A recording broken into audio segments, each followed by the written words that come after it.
Hey, what's up? This is Brandon Simmons for brandonsimmons.biz. This is my weekly video blog called Bullheaded, a review of the Houston Texans news, as well as a preview of the upcoming game matchups. So, this week, the Texans are coming off their two-game road trip, and they will be at home hosting the New England Patriots. But before I get into all that, kind of want to recap the game from last Sunday. Another disappointing loss, of course. But yeah, 10-7 loss to the Cleveland Browns. So first off, one of the things that I took away from this is that as soon as the weather conditions came about, as soon as they had a weather delay, I should have known. I should have knew that it was not going to turn out well for the Texans. This is one of those games that everybody talks about. You got to have your running game. You got to have your running game. But guess what? The Texans haven't had all season, a running game. So it clearly showed in this matchup. They were pretty much outmatched by the style of the opponent themselves. One of my Cleveland, they're a good running team. Nick Chubb, he was coming off an injury, so they didn't have that 1-2 punch of Nick Chubb and Kareem Hunt all season. However, him being activated in that particular week, in week 10, they got it back, and Texans did really good as far as like containing Chubb, but for most of the three quarters, they had a real hard time containing Kareem Hunt.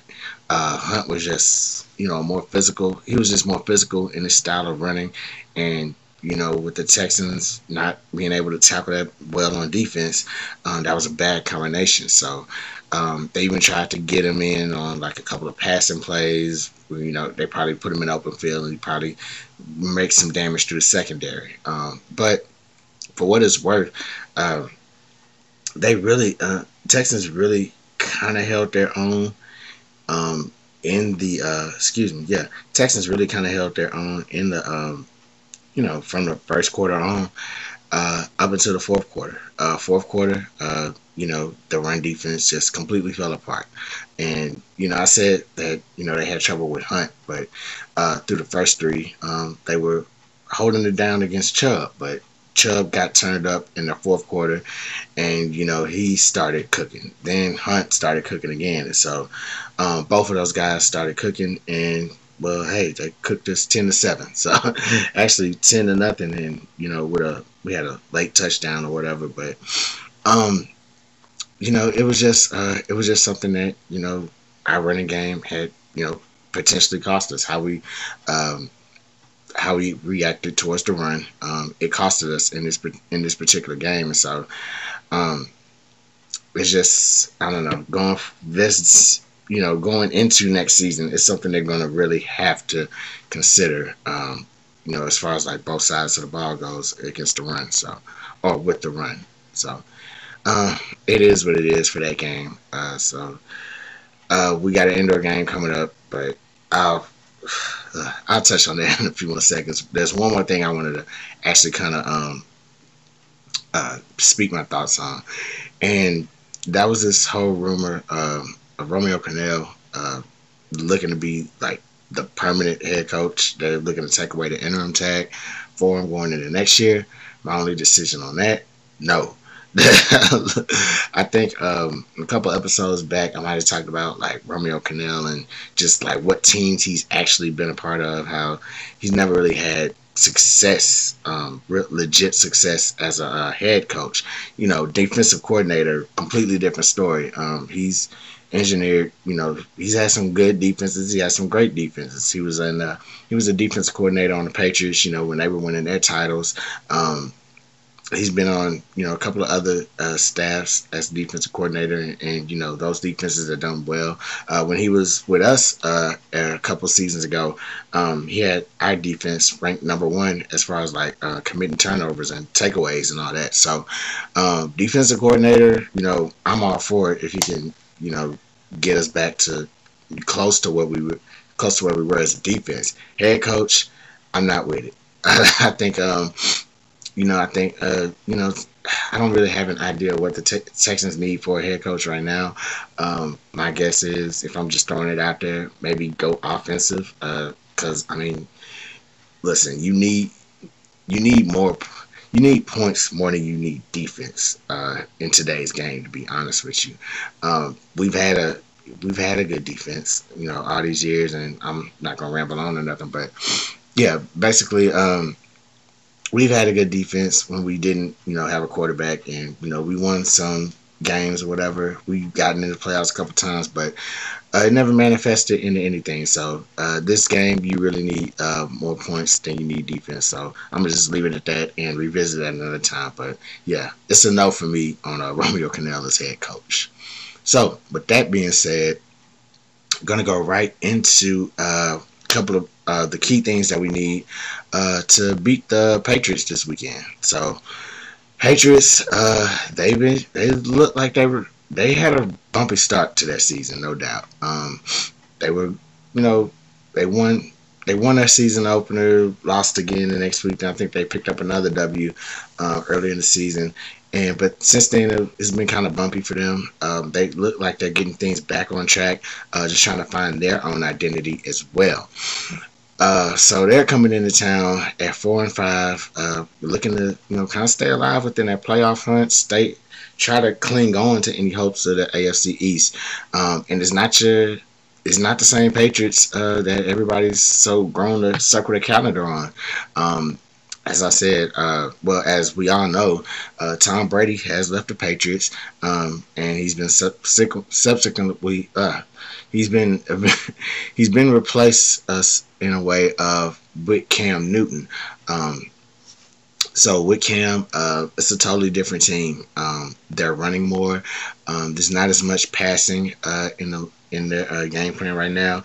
As it stands, I believe Julian Edelman is even out.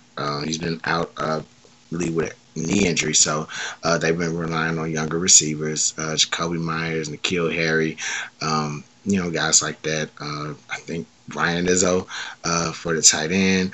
Another big change is their running backs.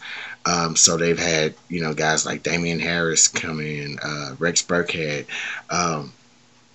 Sonny Michel. I think he's been in and out with injuries. James White, he's still here and there within the lineup. He's in the mix. So their running back group is a little bit stronger this year as opposed to their receiving group. So with that being said, the first of the three things that needs to happen is, once again, the Texans have to stop the run.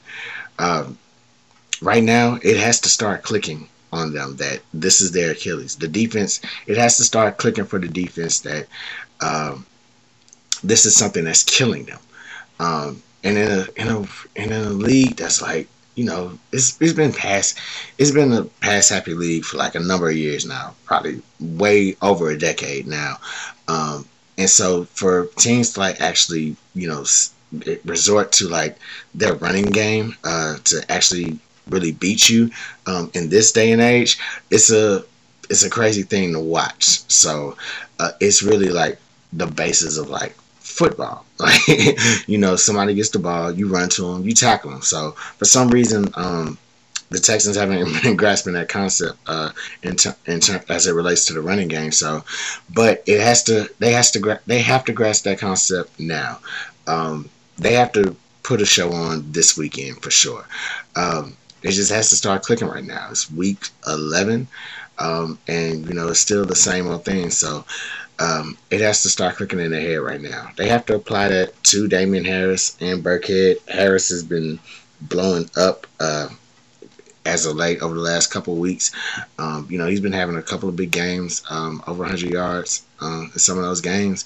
And so, yeah, they really have to kind of put a focus on making sure that he doesn't blow up, as well as Burkhead, making sure Burkhead doesn't blow up as well.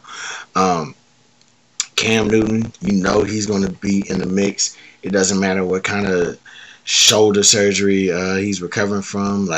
He's still out there, kind of putting his body on the line, diving for first downs, diving for touchdowns, still using his big body to to kind of bully the defenders a little bit. So that's definitely a guy. If you see him get open in the for like, yeah, if you see him get open in the field, you're definitely going to want to have to tackle him and, you know, bring him down as quick as possible, because any weak tackles on him, you know, that's the one quarterback that can, you know, probably break tackles and, you know, go for like another 5-10 yards or so. So make sure that, you know, you just tackle him down, you know, don't get no penalties or nothing. Just just properly tackle him down, and you know, let's just yeah, just make sure he doesn't, you know, break off for any big runs or anything like that. So definitely be prepared to stop the run between Harris, Burkhead, Sonny Michel, all those guys, James White as well, and Cam. So just be prepared to stop those guys when they get on the move. Texans got to play above their record. So as I said, the Patriots, they've been kind of struggling themselves, and you know, they picked up a couple wins over the last couple weeks. They got a big win over the Ravens last week, so that was pretty huge. A week before that, they barely got a win over the Jets, and so with that being said, it still seems like, even though they're trying to, you know, trying to salvage their season, there's still some things that they're trying to work through as well. So I would definitely say make sure that the Texans need to make sure that they can play above their 2-7 record, because they have the potential to do it. You know what I'm saying? They got the, if they really, I hear all these things about, you know, certain players getting mad, you know, JJ's mad, you know, this other player's mad and all this other stuff. Take all that anger and play above your record. You know, you got a Patriots team coming in here that's, you know, barely getting wins over winless teams.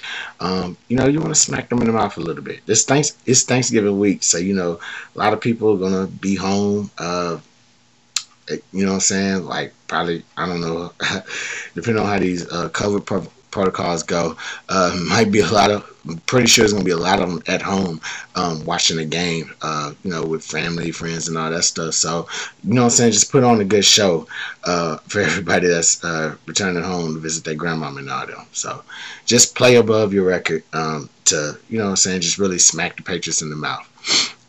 Third and final thing Texans got to do for a win, stick with the aggressive passing. So, pretty much just stick with all the passing. Receivers, they did not put up a good show last week. Watson, he didn't throw the ball really well, and like I said, it was more so about what was going on weather-wise. You know, obviously you have to resort to the run game because, you know, you can't get a real good grip on the quarterback, can't get a real good grip on the football. So it's going to be hard for him to throw, you know, down the field, you know, deep passes, you know, even some intermediate passes. It might be a struggle. So, but this time it'll likely be in an indoor setting or whatever, or in the dome setting. So there's no need to worry about, you know, weather elements or weather delays or anything like that. Everything will kind of be fair weather to an extent. So you'll be able to throw the ball better. What I will say is beware of J.C. Jackson. Leads the league in interceptions.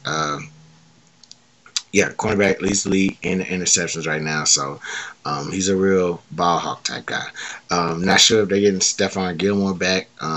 You know, I haven't seen anything about him being activated this week off an injury or anything like that. So Jackson will probably, you know, be looking to like hawk. He'll be looking to snatch the ball away from whoever he's covering. So I would definitely say be aware of him for those passes. But also with Belichick, he likes to it as the old mantra goes, he likes to, you know, ruin a team's, you know, best weapon, best asset. You know, he likes to, you know what I'm saying, take away the best thing that they love to do. So in this case, our best asset is our passing game, unfortunately. You know, so he's gonna try to make us run the ball and all this stuff. So but definitely just find ways around it. I would say just take what the defense gives you. You know, if he's showing that, you know, he can give up some quick routes. I would definitely say shoot those quick routes out to him. If he's, you know, bringing people in to to try to force you to run, or just trying to make you go deep, just see if you can take a deep shot. But just kind of take what he gives you, as far as like what looks he gives, and what coverages that he plays. I think that's the best way to kind of beat him, for somebody that's looking to just get into your head psychologically, with his game plan and everything. So yeah, those three things. Texans just got to be prepared to stop the run, play above their record, to actually hit the Patriots in the mouth, and just stick with the aggressive passing. Just take what the defense allows. Yeah, just take what the defense gives them. Texans do those three things, they'll be able to pull off a W against the Patriots this weekend. So that's all I got for y'all this week. I'm Brandon Simmons for brandonsimmons.biz. If you're watching this on Facebook, like my page, facebook.com/brandonblog. If you're on YouTube, youtube.com/BS713. Please subscribe to my page. I'm Brandon Simmons for brandonsimmons.biz. Holla black.